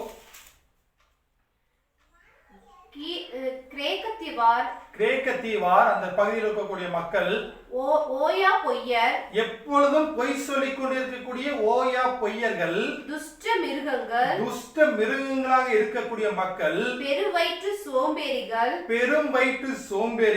என்று அவர்கள் ஒருவனாகிய அவர்கள் இருக்கின்ற மக்கள் பெரும் சோம்பேறிகளாகவும் காட்டு மிராண்டிகளாகவும் எப்பொழுதும் பொய் சொல்லிக் கொண்டு இருக்கக்கூடிய மக்களுக்கு மத்தியிலே தீத்து ஒரு முன்மாதிரியாக கடவுளை ஏற்றுக்கொண்டவனாக தீத்து நடக்க வேண்டும் என்று சொல்லி இங்கே சொல்லப்படுகிறது. பிரியமானவர்களே, யோசித்து பாருங்கள். அது மாத்திரமல்ல, 16ஆம் திருமொழியை பார்ப்போம் என்று சொன்னால் இன்னும் அதிகமாக சொல்லப்படுகிறது. அவர்கள் கடவுளை ஏற்றுக்கொண்டிருக்கிறேன் என்று சொல்லி அறிக்கையிடுவார்கள். அவர்கள் நாங்கள் ஏற்றுக்கொண்டிருக்கிறோம், நாங்கள் எல்லாம் கடவுளுக்கு பயபக்தியாக உண்மையாக நேரத்தை கொடுத்து ஒழுக்கத்தோடு இருக்கிறேன் என்று சொல்வார்கள்.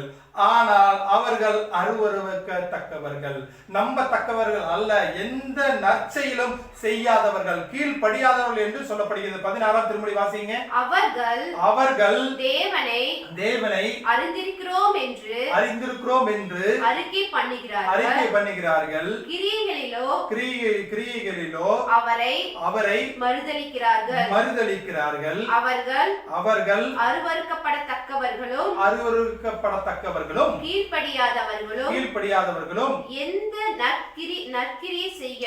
எந்த நற்கிரியும் செய்ய ஆகாதவர்களுமாய் இருக்கிறார்கள் என்று சொல்லப்படுகிறது. இப்படிப்பட்ட மக்கள் மத்தியில்தான் பவுல் அழகா சொல்லுகிறார், முதல் திருமுறை நீயோ, இப்படிப்பட்ட மக்கள் இருக்கிறார்கள், ஆனா அவர்கள் மத்தியில் நீ எப்படி இருக்க வேண்டும், நீயோ என்று சொல்லி முதல் திருமுறையில் சொல்லப்படுகிறது. 7ஆம் திருமுறையை பார்ப்போம் என்று சொன்னால் நீயே என்று சொல்லி சொல்லப்படுகிறது. 15ஆம் திருமொழி நீ என்று சொல்லப்படுகிறது. பிரியமானவர்களே, இப்படிப்பட்ட மக்கள் மத்தியில் தான் நீங்களும் நானும் வாழ்ந்து கொண்டிருக்கிறோம். இந்த உலகம் முழுவதும் பொல்லார்கள் நிறைந்த உலகத்திலே வாழ்ந்து கொண்டிருக்கிறோம். லஞ்சம் நிறைந்த உலகத்திலே வாழ்ந்து கொண்டிருக்கிறோம். கலப்படம் மிகுந்த பொருட்களை விற்கின்ற இடத்தில் தான் வாழ்ந்து கொண்டிருக்கிறோம். ஏமாற்றுக்காரர்கள் நம்மை சுற்றி இருக்கின்ற இடத்தில் தான் வாழ்ந்து கொண்டிருக்கிறோம். ஆனால் நீங்களும் நானும் கடவுளுக்கு சாட்சிகளாக குடும்பமாக இருக்க வேண்டும் என்று சொல்லி கடவுள் இந்த நாளிலும் உங்களையும் என்னையும் அழைக்கிறார் என்று சொல்லப்படுகிறது. அவன் உண்மையாக சீடனாக அங்க வாழ்ந்து அங்க இருக்கக்கூடிய மக்களுக்கு நல்ல புத்திகளை சொல்கின்ற மக்களாக இருக்கிறார். அவர் சகல அதிகாரத்தோடு போதிக்க வேண்டும் என்று சொல்லப்படுகிறது.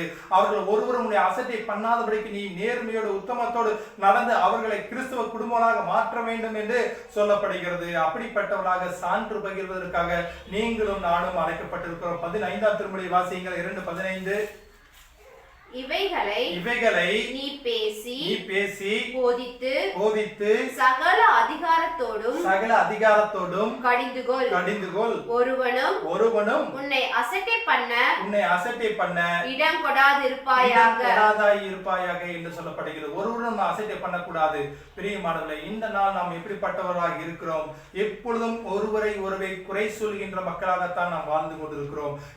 எப்பொழுதும் ஒருவரை ஒருவர் இவர் நல்லவர், இவர் கெட்டவர், இவர் எப்பொழுதும் தீர்ப்பு சொல்கின்ற மக்களாகத்தான் வாழ்ந்து கொண்டிருக்கிறோம். அவர் எப்பொழுதும் கெட்டவர், ஆனால் நான் மாத்திரம் நல்லவர், என் குடும்பம் மாத்திரம் நல்லவர்கள் என்று சொல்லி கிறிஸ்துவத்தை பிரதிபலிக்கின்றாக நாம் நினைக்கிறோம். எப்பொழுதும் பிறரை இகழ்ந்து பேசுகின்ற மக்களாகத்தான் இருக்கிறோம். ஆனால் உண்மையிலே அன்பு செய்கின்ற போது அன்பு மற்றவர்களை மாற்றுகிறதாக இருக்கிறது. அப்படிப்பட்ட அன்பிலே நாம் நிலைத்திருக்கின்ற போது உண்மையாக அந்த குடும்ப உறவிலே சாட்சிகளாக கடவுளுக்கு நீங்களும் நானும் நம்முடைய பிள்ளைகளும் இருப்போம் என்பதிலே எந்த விதமான சந்தேகம் இல்லை. இந்த சூழல் என்பது திருமணம் மனமுறிவு அதிகமாக ஏற்படுகின்றது கிறிஸ்துவ குடும்பத்திலே என்று சொல்லப்படுகிறது. இப்பொழுது நாம் குடும்பத்திலே பிள்ளைகளுக்கு மதிப்பு கொடுக்காமல் நம்முடைய பணி, நம்முடைய வேலைகளுக்கு அதிக முக்கியத்துவம் இருக்கக்கூடிய கலாச்சாரத்தில் வாழ்ந்து கொண்டிருக்கிறோம். சுய கட்டுப்பாடு இல்லாமல் வாழ்ந்து கொடுக்கிறோம். நான் எப்படி வேண்டுமானாலும் வாழலாம், எனக்கு தேவையான பணம் இருக்கிறது, எனக்கு தேவையான தொழில் இருக்கிறது, எனக்கு தேவையான வீடுகள் இருக்கிறது சொல்லி சுகமாக கடவுளை விட்டு மறுதளிக்கிறவர்களாக நாம் வாழ்ந்து கொண்டிருக்கிறோம். தூய்மை வாழ்வு இல்லாத சூழலே வாழ்ந்து கொண்டிருக்கிறோம். அன்பு செயல் இல்லாதவர்களாக இருக்கிறோம். பிரியமானவர்களே, கடவுள் உங்களும் என்னையும் குடும்பமாக சாட்சியாக இருக்க வேண்டும் என்று சொல்லி சான்று பகிர வேண்டும் என்று சொல்லித்தான் உங்களையும் என்னையும் இணைத்திருக்கிறார்கள்.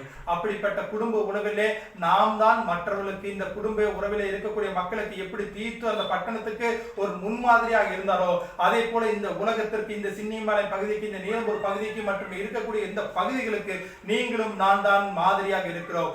ஒருவரும் கிறிஸ்துவர்கள் இவர்கள் என்று சொல்லி இவர்கள் நற்செயலை பார்த்து நம்மளுடைய சாட்சிகளாக மாற வேண்டும். அதுதான் அவர்கள் கிறிஸ்துவ எந்த சூழலும் பிறர் இழிவாக பேசுவதற்கு இடம் கொடுத்திடக்கூடாது.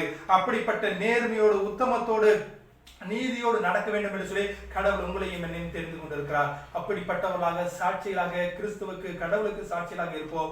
உண்மையாக குடும்பத்தினுடைய ஆசீர்வாதம் பெற்றுக்கொள்வோம் என்பதில் எந்த விதமான சந்தேகம் இல்லை. இந்த நாளிலும் கூட பார்த்தோம், குடும்ப உறவில் சாட்சிகள் என்று சொல்லப்பட்டிருக்கிறது. அந்த உறவில் சாட்சிகளாக நீங்களும் நானும் இருப்போம். கடவுள் நம்மளை ஆசீர்வதிப்பாராக. இறுதியாக 3வது தலைப்பை பார்க்க இருக்கிறோம். கடவுளை மேன்மைப்படுத்துவதில் சாட்சி என்று சொல்லப்படுகிறது. கடவுளை மேன்மைப்படுத்துவதில் சாட்சி என்று சொல்லப்படுகிறது. படிக்கும்படியாக தெரிந்து கொள்ளப்பட்ட நற்செய்தி பாடம் தூய யோவான் என்று எழுதின நற்செய்தி நூல் அதிகாரம் 3ஆம் அதிகாரம் வசனங்கள் 22 தொடங்கி 30 இருக்கக்கூடிய திருமுறையை பார்ப்போம் என்று சொன்னால், கடவுளை மேன்மைப்படுத்துவதிலே சாட்சி என்று அங்கு வருகிறது. கடவுளை மேன்மைப்படுத்துவதிலே சாட்சியாக அங்கு திருமுழுக்கு யோவான் இருக்கிறதை நாம் பார்க்க முடியும். பிரியமானவர்களே, எப்பொழுதும் கடவுளை மேன்மைப்படுத்துகின்ற மக்களாக நாம் இருக்க வேண்டும் என்பதிலே அவர் முன்பாக நமக்கு ஒரு அடித்தளத்தை வைக்கிறார். புரிந்து கொள்ள வேண்டும். கடவுளை மேன்மைப்படுத்துவது என்பது கடவுளுடைய சீடராக நான் மாறிவிட்டேன் என்பது முக்கியம் அல்ல. சீடராக வாழ்வதுதான் முக்கியம் என்று சொல்லப்படுகிறது. பொருள் எழுந்தது என்று சொல்லப்படுகிறது.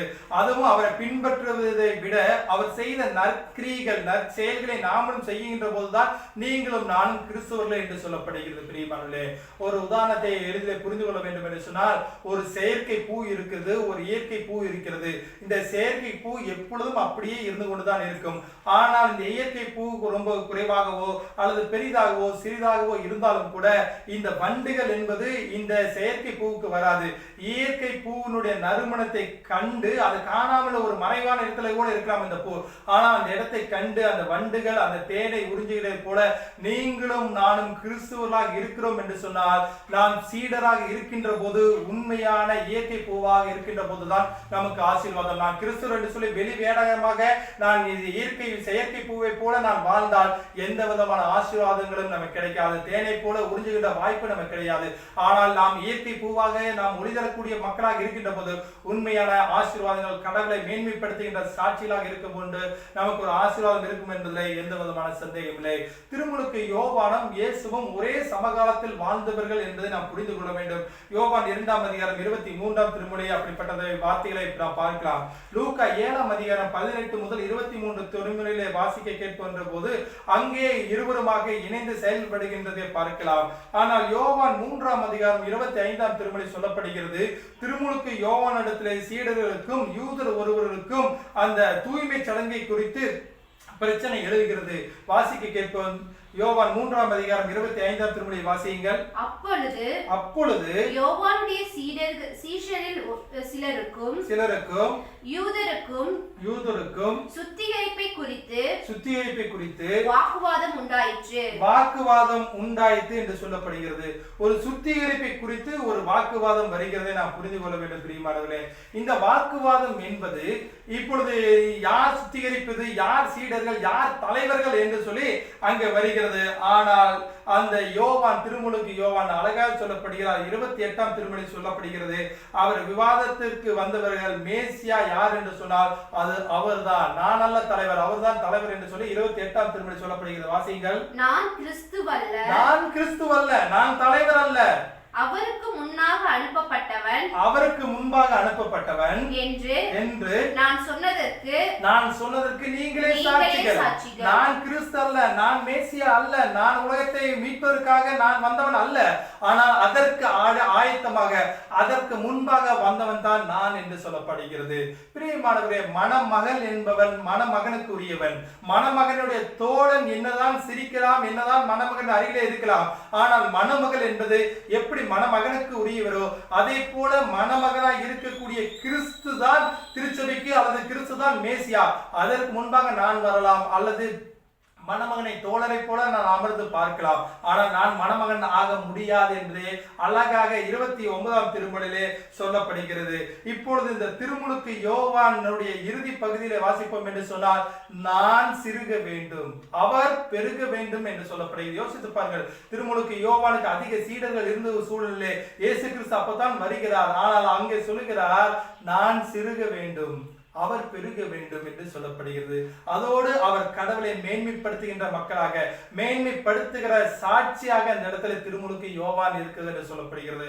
ஆனால் உலகத்தில் வாழ்ந்து கொண்டு இருக்கக்கூடிய நாம் எப்படி நினைக்கிறோம்?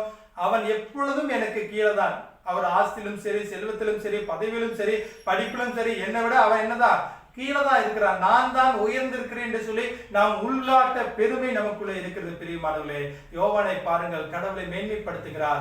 நான் அல்ல, நான் சிறுகவும் அவர் என்னுடைய பெருக வேண்டும் என்று சொல்லப்படுகிறது. அப்படிப்பட்ட கடவுளை சாட்சியாக மேன்மைப்படுத்துவர்களாக இருப்போம் என்று சொன்னால் அதுதான் நம்மளுடைய வாழ்வு ஆசீர்வாதத்தை கொண்டு வரும் என்பதை நாம் புரிந்து கொள்ள வேண்டும். நற்செய்தியாளர் ராபர்ட் மொரோ என்கிற நற்செய்தியாளர் ஒரு நாள் அவருக்கு ஒரு கடிதம் வருகிறது. அந்த கடிதத்தை வாங்கி பிரித்து பார்க்கிறார். நான் உங்களால் உங்களை பார்த்து நான் ரட்சிக்கப்பட்டுவேன். இன்று நான் இந்த இடத்துல இருக்கிறேன், அந்த கிறிஸ்துவை ஏற்றுக்கொண்டிருக்கிறேன் என்று சொன்னால் அது உங்களை பார்த்து தான் என்று சொல்லுகிறார். அதற்கு கீழே சொல்லுகிறார், உங்களுடைய அருளுரை கேட்டு நான் ரட்சிக்கப்படவில்லை, உங்களுடைய பிரசங்கத்தை கேட்டு நான் ரட்சிக்கப்படவில்லை. ஒரு நாள் நீங்கள் நடந்து போகின்ற போது உங்களுடைய முகத்தை பார்த்தேன், அந்த ஒளி தருகின்ற பிரகாசத்தை பார்த்தேன். அந்த பிரகாசத்தை பார்த்த பரிசுத்த அலங்காரமாய் இருக்கக்கூடிய அந்த முகத்தை பார்த்து நான் கடவுளை ஏற்றுக்கொண்டேன் என்று சொல்லி அந்த கடிதத்தில் எழுதப்பட்டிருக்கிறது. பிரியமானவர்களே, நற்செய்தி செய்கின்ற நாம், நம்முடைய முகங்கள் எப்படிப்பட்டதாக இருக்கிறது, நம்மளை பார்த்தால் எப்படிப்பட்ட மக்கள் மாறுகின்றார்கள் என்று யோசித்து பாருங்கள். இவர் எப்பொழுதும் கடவுளை தூசிக்கின்றவராக, வாயிலிருந்து புறப்படுகிற ஒவ்வொரு வார்த்தையும் கெட்ட வார்த்தைகளாக அல்லது கடவுளை மேன்மைப்படுத்தாத வார்த்தைகளாக இருக்கும் என்று சொன்னால் இந்த நாளில் நாம் ஒரு மாற்றத்தை காண்போம். நாம் அருகில் இருக்கிறவர்கள் நாம் சொல்ல வேண்டும், இவர்கள் கிறிஸ்தவர்கள், இவர்கள் கடவுளை மேன்மைப்படுத்தவில்லை என்று சொல்லப்பட வேண்டும். என்று சொன்னால் கடவுளுக்கு நீங்களும் நான் தான் சாட்சிகள் என்று சொல்லப்படுகிறது. நீங்களும் நான் தான் கடவுளின் பிள்ளைகள். இயேசு தன் சீடர்களிடம் நீங்கள் தான் சாட்சிகள் என்று சொல்லி லூக்கா 24ஆம் அதிகாரம் 48ஆம் திருமொழியில் சொல்லப்படுகிறது. அதை வாசி கேட்போம். லூக்கா 24ஆம் அதிகாரம் 48ஆம் திருமொழி வாசியுங்கள். நீங்கள் இவைகளுக்கு சாட்சிகளாய் இருக்கிறீர்கள். நீங்கள் இவைகளுக்கு சாட்சிகளாக இருக்கிறீர்கள் என்று சொல்லப்படுகிறது. இந்த உலகத்திற்கு நீங்களும் தான் சாட்சிகள், கடவுள் பிள்ளைகளாக இருக்கிறோம். அப்படிப்பட்ட குருவாக இயேசுவை ஏற்றுக்கொண்டிருக்கக்கூடிய நாம், அப்படிப்பட்ட நம்முடைய கடவுளாக பிதாவை ஏற்றுக்கொண்டு இருக்கக்கூடிய நாம், தூய ஆவியை பெற்றுக் கொண்டிருக்கக்கூடிய நாம் கிறிஸ்துவின் பிள்ளைகளாக சாட்சி கொடுப்பதற்காக இந்த உலகத்தில் அனுப்பப்பட்டிருக்கிறோம். நீங்களும் நானும் சாட்சியாக வாழ்வோம், கடவுளை மேன்மைப்படுத்துவோம். கடவுள் நிச்சயமாக நம்முடைய வாழ்வு சாட்சியுள்ள வாழ்வு, ஒரு ஆசீர்வாதத்தை தரும் நிலை வாழ்வை பெற்றுக்கொள்வோம், பரலோக வாழ்வை பெற்றுக்கொள்வோம் என்பதில் எந்த விதமான எல்லளவு சந்தேகம் இல்லை. பிரியமானது, இந்த நாளிலும் கூட சான்று பகிர்வதுதான் சீடத்துவம் என்று சொல்லப்படுகிறது. டிசேபிள்ஷிப் ஆஸ் விட்னஸ் என்று சொல்லப்படுகிற அதிலே நாம் முதல் தலைப்பாக பார்த்தோம். கடவுளுடைய பணியில் சாட்சியாக எலிசாவை போல, அல்லது குடும்ப உறவில் சாட்சியாக தீத்துவை போல, அந்த கடவுளை மேன்மைப்படுத்துவதில் சாட்சியாக திருமுழுக்கு யோவானை போல நீங்களும் நானும் சீடர்களாக சாட்சியாக மாறுவோம். கடவுள் நம்மளை ஆசீர்வதித்து பாதுகாத்து வழிநடத்துவாராக. தேவன் நாமே இந்த திருமுழுகளை ஆசீர்வதிப்பாராக. ஆமென். ஜெபம் செய்வோம். அன்பும் இருக்கும் இந்த கடவுளே, இந்த நாளிலும் கூட ஆண்டவரே, இந்த நாளில் நாங்கள் சிந்தித்த உமது வார்த்தைகளுக்காக நன்றி செலுத்துகிறோம் ஆண்டவரே. சான்று பகிர்வதே சீடத்துவம் என்று சொல்லப்பட்டிருக்கிறது ஆண்டவரே. அந்த சீடத்துவத்தை நீங்களும் நாங்களும் பெற்றுக்கொள்வதற்காக இந்த நாளிலும் கூட உடைய வார்த்தைகளை கேட்டிருக்கிறோம் ஆண்டவரே. கடவுளுடைய பணியில் சாட்சியாக எப்படி எலிசா இருந்தாரோ அதே போல நாங்களும் உம்முடைய பணியிலே சாட்சியாக கடவுளை நாங்கள் பணியிலே உண்மையோட உத்தமத்தோட ஊழிய திருப்பணியை செய்ய கத்த கிருபை செய்வீராக ஆண்டவரே. குடும்ப உறவில் சாட்சியாக தீத்துவை போல நாங்கள் இந்த உலகத்துக்கு பணியிலே குடும்பமாக நாங்கள் நின்று உமது சாட்சியை மெழுகுவர்த்தி போல ஒளிதரக்கூடிய பிள்ளைகளாக இருக்க கர்த்தர் கிருபை செய்வீராக ஆண்டவரே. இறுதியாக கடவுளை மேன்மைப்படுத்துவதில் சாட்சியாக திருமுழுக்கு யோவான் இருந்ததை போல நாங்கள் உண்மை மேன்மைப்படுத்துவதில் சாட்சியாக எங்கள் குடும்பமும் நாங்களும் இருந்து உண்மை மகிமைப்படுத்த கர்த்தர் கிருபை செய்வீராக ஆண்டவரே. பிசாசானவர் எந்த விதத்திலும் இல்லை சோதனை கொண்டு வராதபடி நாங்கள் எப்பொழுதும் உங்களிடத்திலே சான்று பகிர்கின்ற சீடத்துவமாக சீடர்களை போல நாங்களும் உம்மிடத்திலே வந்து உம்முடைய திருப்பணிகளை செய்து உம்முடைய சாட்சிகளாக இருந்து நிலை வாழ்வையும் பரலோக வாழ்வை நாங்கள் பெற்றுக்கொள்ள கர்த்தர் கிருபை செய்வீராக. இந்த நாளை யாரெல்லாம் ஒப்பு கொடுக்கிறார்களோ, யாரெல்லாம் வேண்டுதல் செய்கிறார்களோ, யாரெல்லாம் ஜெபம் செய்கிறார்களோ அவருடைய வல்லமையில கரம் நீர் அவர்களை ஆட்கொள்வீராக ஆண்டவரே. அவரை பரிசுத்தப்படுத்துவீராக ஆண்டவரே. என்னென்ன தேவைகளுக்காக வேண்டுகிறார்களோ உங்களுடைய வல்லமையில கரம் கூட இருந்து வழிநடத்தும் ஆண்டவரே. வாக்குத்தத்த திருமுறைகளை கேட்டிருக்கிறார்கள், வசனத்தை கேட்டிருக்கிறார்கள். அவருடைய வாழ்நாள் முழுவதும் இந்த வார்த்தைகள் நிலைத்திருக்கட்டும் ஆண்டவரே. இவ் அனைத்தும் ஆண்டவர் இரட்சகருமாகிய இயேசு கிறிஸ்துவின் ஜெபிக்கிறோம் நல்ல பிதாவே. ஆமென். ஆமென். சபையாருக்கு அறிவிக்க வேண்டிய அறிவிப்புகள் இப்பொழுது அறிவிக்கப்படும். கிறிஸ்துவுக்குள் பிரியமானவர்களே, இந்த நாளிலும் கூட இந்த ஞாயிறு வழிபாட்டில் கலந்து கொண்டிருக்கக்கூடிய ஒவ்வொருவரையும் CSI கிறிஸ்துநாதராணியின் சின்னியம்பாளைய திருச்சபையின் சார்பாக மூவொரு கடவுளின் திருப்பெயராலே அனைவரையும் நான் வாழ்த்தி வரவேற்றுக் கொள்கிறேன். சபையாருக்கு அறிவிக்கிற அறிவிப்புகள் இந்த நாளிலும் கூட வருகின்ற புதன்கிழமை ஜூலை மாதம் 1ஆம் தேதியாக இருப்பதால் காலை 5:30 மணிக்கு நம்முடைய வாட்ஸ்அப் லிங்கிலே ஜூலை மாத வாக்குத்தத்த ஆராதனை உங்களுக்கு அனுப்பி வைக்கப்படும். ஆகவே காலை 5:30 மணிக்கு ஜூலை மாதம் 1ஆம் தேதி அந்த வாக்குத்தத்த ஆராதனை லிங்கிலே நீங்கள் அந்த ஆராதனை கலந்து கொண்டு இந்த மாதம் முழுவதும் ஆசீர்வாதம் பெற்றுக்கொள்ளும்படி அன்புடன் கேட்டுக்கொள்கிறோம். பிரியமானவர்களே, இந்த வாரம் 28/6/2020 தொடங்கி 4/7/2020 வரை இந்த வாரம் பிறந்த நாள் திருமண நாளை காண்கிற திருச்சபையின் பிள்ளைகள் 29ஆம் தேதி பேபி ஜோசிகா டாக்டர் திரு சுரேஷ் பாபு அவர்கள், 30ஆம் தேதி திருமதி விமலா எர்னஸ்ட் ஏசுதாசன், 1ஆம் தேதி திரு ராஜசெல்வன் அவர்கள், 4ஆம் தேதி பேபி தெபரோல் டாக்டர் திரு ஏசுராஜா அவர்கள், 4ஆம் தேதி master Ajay Abraham son of Thiru Jeyaseelan அவர்கள் பிறந்தநாளை கொண்டாட இருக்கிறார்கள். இந்த வாரம் திருமண நாளை கொண்டாட இருக்கக்கூடிய தம்பதியினர் 3ஆம் தேதி திரு லீனஸ் ஓபேத் திருமதி ஐஸ்வர்யா தம்பதியினர் கொண்டாட இருக்கிறார்கள். இப்பொழுது அவர்கள் காணொலி காட்சியை பார்த்து கொண்டிருக்கிறேன் என்று சொன்னால் எழுந்து நிற்கும்படி அன்புடன் கேட்டுக்கொள்கிறேன். அது மாத்திரமல்ல, இந்த வாரம் பிறந்த நாள் திருமண நாளை கொண்டாடுகிற பிள்ளைகள் நீங்கள் பார்த்து கொண்டிருக்கிறீர்கள் என்று சொன்னாலும் எழுந்து நிற்கும்படி அன்புடன் கேட்டுக்கொள்கிறேன். திருச்சபையின் சார்பாக ஒரு சிறப்பு பாடல் உங்களுக்காக பாடப்படும்.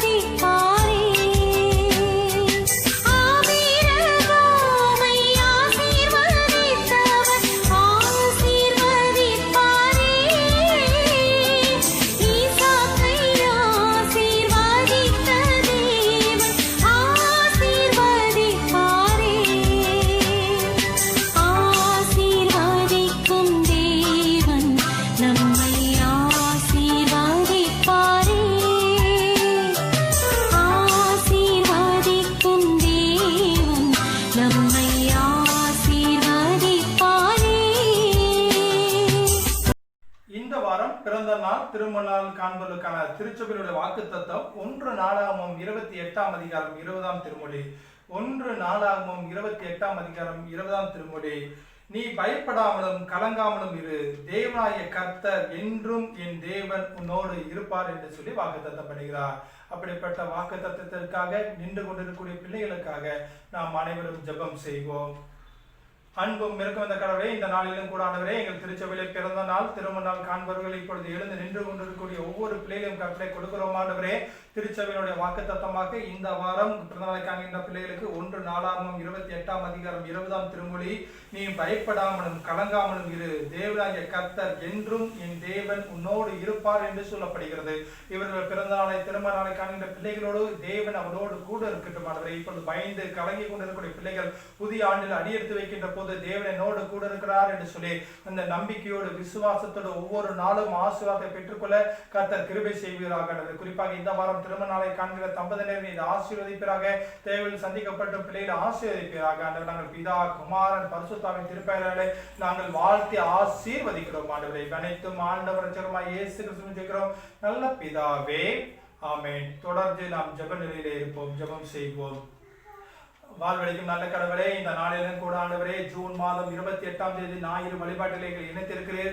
உமக்கு நன்றி செலுத்துகிறோம் ஆண்டவரே. இந்த ஆராதனை முழுவதுமாக நீர் எங்களோடு கூட பேசுனதுக்காக நன்றி செலுத்துகிறோம் ஆண்டவரே. குறிப்பாக இந்த நாளிலும் கூட வழிபாட்டுக்கு வர இயலாத சூழலில் அமர்ந்து காணொலி காட்சி வழியாக பார்த்து கொண்டிருக்கக்கூடிய எங்கள் திருச்சபையினுடைய சிறு குழந்தைகளும் கருத்தில் ஒப்புக் கொடுக்கிறோம் ஆண்டவரே. சிறு பிள்ளைகளை நீர் ஆசீர்வதிப்பீராக ஆண்டவரே. வாலிப பிள்ளைகளும் கருத்தை கொடுக்கிறோம். வாலிப பிள்ளைகளை ஆசீர்வதிப்பீராக ஆண்டவரே. திருச்சபையின் ஒவ்வொரு குடும்பத்தாரையும் கருத்தில் அர்ப்பணிக்கிறோம் ஆண்டவரே. அவர்கள் ஆசீர்வதித்தலும் குறிப்பாக தொழில் செய்கின்ற வியாபாரம் செய்கின்ற பிள்ளைகளும் கர்த்தர் அர்ப்பணிக்கிறோம். இந்த வாரம் இந்த மாதமானது அவர் ஒரு ஆசீர்வாதத்தை மாதமாக இருக்கட்டும் ஆண்டவரே. வேலைக்கு செல்கின்ற பிள்ளைகளை ஆசீர்வதிப்பீராக. அந்த வேலை செய்கின்ற இடத்திலே ஸ்தலத்திலே அவர் உயர்வை பெற்றுக்கொண்டு பொருளாதார தேவைகள் எல்லாம் சந்திக்கப்பட கர்த்தர் மனம் இறங்குவீராக ஆண்டவரே. குறிப்பாக எங்கள் திருச்சபையிலே திருமணத்துக்காக காத்து கொண்டிருக்கக்கூடிய ஒவ்வொரு பிள்ளைகளையும் கருத்தை கொடுக்கிறோம். திருமணத்தை ஆசீர்வதிப்பீராக. குழந்தை பேற்றுக்காக காத்து கொண்டிருக்கக்கூடிய பிள்ளைகளை குழந்தை பாக்கியத்தை கொடுப்பீராக ஆண்டவரே. எங்கள் திருச்சபையின் பிள்ளைகள் இப்ப படிப்பு நிமித்தமாக வேலை நிமித்தமாக வெளியூர் சென்றிருக்கக்கூடிய ஒவ்வொரு பிள்ளைகளையும் கருத்தில் அர்ப்பணிக்கிறோம் ஆண்டவரே. அவர்கள் வேலையை எல்லாருடைய ஆசீர்வதித்தலும் கல்வியை ஆசீர்வதித்தலுவீராக. தொழிலை ஆசீர்வதிப்பீராக ஆண்டவரே. இந்த நாளிலும் கூட எங்கள் திருச்சபையின் பொறுப்பாளர்கள் ஒவ்வொருவரையும் கருத்தை கொடுக்கிறோம் ஆண்டவரே. பொறுப்பாளர்கள் சரியான நிலையிலே நல்லபடியாக திருச்சபை வளர்ச்சி கண்டு எல்லா முயற்சியிலும் அவர்கள் எடுக்கவும் நல்லபடியாக போய் அவர்கள் செய்கிற வேலையும் தொழிலையும் ஆசீர்வதிப்பீராக. இந்த நாளிலும் கூட ஆண்டவரே, எங்கள் திருச்சி ஆலய கட்டுமான பணிக்கு வருகிறோம் ஆண்டவரே. ஆலய கட்டுமான பணியை சீக்கிரத்தில் தொடங்குவதற்கு உண்டான எல்லா கால சூழலில் ஆசீர்வதித்தல்வீராக. நல்ல அதிகாரியின் கண்களில் தயவு கிடைக்கட்டும், கிருபை கிடைக்கட்டும் ஆண்டவரே. சீக்கிரத்திலே நாங்கள் ஆலயத்தை தொடங்குவதற்கு உண்டான எல்லா சூழலை ஆசீர்வதிப்பதற்காக நன்றி செலுத்துகிறோம் ஆண்டவரே. எங்கள் திருச்சபையில ஒவ்வொரு புதிய ஆத்துமாக்களும் எங்கள் திருச்சபையில இணைய கத்த கிருபை செய்வீராக ஆண்டவரே. இந்த நாளிலும் கூட எங்கள் திருச்சபையினுடைய ஆயர் தலைவர் அருள் திரு அன்பானந்த ஐயாவும் கருத்துல கொடுக்கிறோம் ஆண்டவரே. அவருடைய ஆசிரியத்திலும் குடும்பத்தை ஆசிரியத்திலும் பிள்ளைகள் ஆசிரியத்திலும் இந்த திருச்சபையை சரியான பாதையை வழிநடத்தக்கூடிய நல்ல ஆலோசனை கொடுத்திருக்க நன்றி செலுத்துறோம். எங்கள் குடும்பத்தையும் இந்த ஊழியக்கார குடும்பத்தையும் கருத்தை கொடுக்கிறோம். நல்லபடியா முன்மாதிரியாக குடும்பமாக இருக்கும் மேய்ப்பர்கள் இருக்கக்கூடிய குடும்பமாக சரியான பாதையை வழிநடத்தக்கூடிய எங்களுக்கு நல்ல நாணத்தை அறிவியை கொடுத்து வழிநடத்த கத்த கிருபை செய்வராக. குறிப்பாக இந்த நாளிலும் கூட எங்கள் கோவை திருமண்டலத்தையும் கருத்துல ஒப்புக் கொடுக்கிறோம் ஆண்டவரே. திருமண்டலத்தினுடைய பேராயர் பேரருள் திரு தீமதி ரவீந்திர ஐயா அவர்களின் பேராயர் அம்மா அவர்களின் கருத்துல ஒப்புக் கொடுக்கிறோம் ஆண்டவரே. அவர்கள் சரியான பாதையை வழிநடத்தக்கூடிய ஆற்றலை கொடுத்தலும் ஆண்டவரே. திருமணத்தின் செயலாளர் பொருளாளர் மற்றும் ஒவ்வொரு நிர்வாக உறுப்பினரும் கருத்தை கொடுக்கிறோம். அவர்களும் சரியான பாதையை வழிநடத்தக்கூடிய ஆற்றலை தந்துள்ளவீராக. இந்த நாளில் எங்கள் திருமணத்திற்கு ஒவ்வொரு ஆயர்களையும் ஒவ்வொரு ஆயர் குடும்பத்தாரையும் கருத்தை ஒப்புக் கொடுக்கிறோம். அவர்களை ஆசிரியத்திலும் பிள்ளைகளை ஆசிரியத்திலும் ஒவ்வொரு இன்ஸ்டியூஷனும் கருத்தை கொடுக்கிறோம். அவர்களை ஆசிரியப்பீராக ஆண்டவரை. இன்ஸ்டியூஷன் வேலை செய்கிற பணியாளர்கள் படிக்கின்ற மாணவர்கள் மாணவர்கள் ஒவ்வொருவரும் கருத்தை அர்ப்பணிக்கிறோம் ஆண்டவரை. நீரை எடுத்து வலிமையாக பயன்படுத்துவீராக. இந்த நாடு ஆண்டவரே உலகத்திலே அச்சுறுத்திக் கொண்டிருக்கிற கொரோனா என்கிற கொள்ளை நோயானது நாளுக்கு நாள் பெருகி கொண்டிருப்பதை நீர் அறிந்திருக்கிறது ஆண்டவரே. ஆமாண்டவரே, நாமம் தரிக்கப்பட்ட ஜனங்கள் தங்களை தாழ்த்துகின்ற போது தேசத்திலே சேமத்தை கொடுப்பேன் என்று சொல்லி வாக்கு பண்ணியிருக்கிறீரே. வாக்கு மாறாத கடவுளே, இந்த நாளில் நாங்கள் வேண்டுதல் செய்கிறோம் ஆண்டவரே. தேசத்தை விட்டு இந்த கொரோனா எடுத்து போடுவீராக ஆண்டவரே. தமிழ்நாட்டை விட்டு இந்த கொரோனா எடுத்து போடுவீராக ஆண்டவரே. இந்த பகுதியில் இருக்கக்கூடிய கொரோனா எடுத்து போடுவீராக ஆண்டவரே. இப்பொழுது வாழ்வு எழுந்திருக்கக்கூடிய பிள்ளைகளும் கருத்தை கொடுக்கிறோம் ஆண்டவரே. உங்கள் துக்கம் சந்தோஷமாய் மாறும் என்று சொன்ன திருமலைக்கிருப்ப அவர்கள் சந்தோஷமாய் மாற்ற கத்த கிருபை செய்தல்வீராக ஆண்டவரே. யாரெல்லாமே இப்பொழுது தனிமைப்படுத்தப்பட்டிருக்கிறார்களோ அவர்கள் உங்கள் இருதயம் கலங்காதிருப்பதாக என்று சொன்ன வார்த்தையின்படியாக அவங்க இருதயம் கலங்காதிருக்க நல்லபடியாக நல்ல சுகத்தை பெற்றுக்கொண்ட யெகோவா ரப்பாக இருக்கக்கூடிய கடவுள் நல்ல சுகத்தை பெற்றுக்கொண்டு அவளும் ஜீவிக்க கத்த கிருபை செய்வீராக ஆண்டவரே. குறிப்பாக ஆண்டவரே, இந்த ஜூன் மாதம் நிறைவு நாட்களில் நாங்கள் வந்திருக்கிறோம். நாங்கள் வருகின்ற நாட்களில் ஜூலை மாதம் அந்த ஆராதனை கருத்திலே கொடுக்கிறோம். ஜூலை மாதம் வாக்குத்தத்த ஆராதனை எங்களுடைய வாழ்வுக்கு பிரயோஜனமாக இருக்கட்டும் ஆண்டவரே. சூழல்களை மாற்றுகிற கடவுள் எங்களை சூழலை மாற்றுவீராக ஆண்டவரே. தேவையெல்லாம் சந்திக்கப்பட்டு ஆண்டவரே. யாரெல்லாம் எங்கள் திருச்சபையின் பிள்ளைகள் இப்பொழுது வீடுகளை கட்டி கொண்டிருக்கிறார்களோ அதுக்கு உண்டான நல்ல பொருளாதார தேவைகள் சந்திக்கப்பட்டு ஆண்டவரே. ஆட்கள் வரவும் நல்லபடியாக வீட்டை சீக்கிரத்தை கட்டி முடித்து சொந்த வீட்டுக்குள் அடியெடுத்து வைக்கக்கூடிய சூழல் உருவாக்கி தருவீராக ஆண்டவரே. இந்த நாளிலும் கூட ஆண்டவரே, எங்களுக்கு சொந்த நிலமில்லை என்று சொல்லி யாரெல்லாம் இப்பொழுது கலங்கி கொண்டு வேதனையோடு ஜெபத்தை செய்து கொண்டிருக்கிறார்களோ அவர்களுக்கு நல்ல ஒரு சொந்த நிலத்தை அவர்கள் வாங்க கத்த கிருபை செய்வீராக. தேவைகள் எல்லாம் சந்திக்கப்படட்டும் ஆண்டவரே. முழுமையாக கருத்தை கொடுக்கிறோம் ஆண்டவரே. குறிப்பாக இந்த நாளிலும் கேட்ட வார்த்தைகள் ஆண்டவரே எங்களுடைய வாழ்வில் நிலைத்திருக்கட்டும் ஆண்டவரே. சான்று பகிர்வதை சீடத்துவம் சொன்ன வார்த்தையின்படியாக சீடத்தோடு நாங்கள் கிறிஸ்துவ பணியில் சீடர்களை எலியா எலிசாவை போல நாங்கள் நிற்கவும் குடும்ப உறவிலே நாங்கள் சாட்சிகளாக நிற்க தீத்துவை போல நாங்கள் முன்மாதிரியாக இந்த பட்டணத்துக்கு ஒளிதரக்கூடிய பிள்ளைகளாக இருக்கவும் கடவுளை மேன்மைப்படுத்துகிற சாட்சியாக திருப்பிலுக்கு யோவனை போல நாங்கள் உமது நாமத்தை மேம்படுத்துகிற பிள்ளைகளாக சாட்சியாக இருக்க எங்களை எடுத்து பயன்படுத்துவீராக ஆண்டவரே. இந்த நாள் முழுவதும் எங்களை ஆசிரியத்தை பலப்படுத்துவீராக. இந்த வாரம் முழுவதும் உங்கள் நன்மைகளும் திருப்பி எங்களோடு தொடரட்டும் ஆண்டவரே. குறிப்பாக இந்த வாரம் பிறந்த நாள் திருமண நாள் காண்கிற பிள்ளைகளை நீர் ஆசீர்வதிப்பீராக ஆண்டவரே. எல்லா விதமான இந்த சூழலையும் ஆசீர்வதித்து மாற்றி எங்களுக்கு அப்படிப்பட்ட நல்ல வாய்ப்பை கொடுத்துள்ளோம். குறிப்பாக வருகின்ற நாட்களில் நாங்கள் ஆலயத்துக்கு செல்ல முடியாத சூழலை மாற்றி நல்ல ஆலயத்துக்கு சென்று உங்கள் வழிபாடை நடத்த கத்த கிருபை செய்வீராக ஆண்டவரே. முழுமையாக கருத்தில் ஒப்புக் கொடுக்கிறோம். ஆசீர்வதியை பலப்படுத்தும். இவ்வனைத்தும் ஆண்டவரும் இரட்சகருமாய் இயேசு கிறிஸ்துவின் ஜெபிக்கிறோம் நல்ல பிதாவே, ஆமென். என் ஆத்துமாவே கர்த்தரை ஸ்தோத்திரி, என் முழு உள்ளமே அவர் பரிசுத்த நாமத்தை ஸ்தோத்திரி. என் ஆத்துமாவே கர்த்தரை ஸ்தோத்திரி, கர்த்தர் செய்த சகல உபகாரங்களையும் மறவாதே. ஆமென். நம் ஆண்டவராய் இயேசு கிறிஸ்துவின் கடவுளின் அன்பும் தூய ஆவியின் கூட்டமும் விசேஷமாக இந்த நாளிலும் கூட காணொலி காட்சி வழியா பார்த்து கொண்டிருக்கக்கூடிய ஒவ்வொரு பிள்ளைகளோடும் இன்றும் வென்றும் நீடித்து நிலைத்திருப்பதாக. ஆமென். இந்த ஆராதனுடைய நிறைவு பாடலாக நாம் அனைவரும் எழுந்து நின்று கிறிஸ்துவ கீர்த்தனையின் 317வது பாடல் அனுக்கிரக வார்த்தையோடு இந்த பாடலை நாம் அனைவரும் எழுந்து நின்று பாடுவோம். கிறிஸ்துவ கீர்த்தனையின் 317வது பாடலை நாம் அனைவரும் எழுந்து நின்று பாடுவோம்.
உங்களோடு இருப்பாராக.